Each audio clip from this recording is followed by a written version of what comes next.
Scarcity mindset is killing the music industry. It's actually funny to talk about scarcity in a world where there's 120,000 songs uploaded to Spotify every single day. You would think we have abundance of music. And yes, we do. I actually wouldn't call it abundance. I would rather call it inflation. Why am I talking about scarcity mindset? Because it's this really weird paradox where we think the pie is getting bigger because we have access to the whole world through these platforms and the internet, but it does feel like the pie is shrinking because there's so much more competition, and it does feel like you cannot trust your peers and you cannot support each other because they might take what you think is owed to you. When we're competing against each other to try and get the biggest piece of that pie, we're simply playing the game that's been established by the corporations that have the monopoly of the music industry.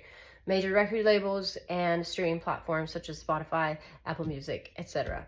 They want us to play the game and compete against each other so that they can look at us from high up above and check out who is willing to fight harder. It's basically Squid Game, which is also the consequence of the music industry trying to make us all look the same, sound the same, and appeal to the same audiences. The reason why they do that is because it probably worked once or twice and they were like, oh my God, let's just like replicate this easy business model and they don't have to use their creativity much.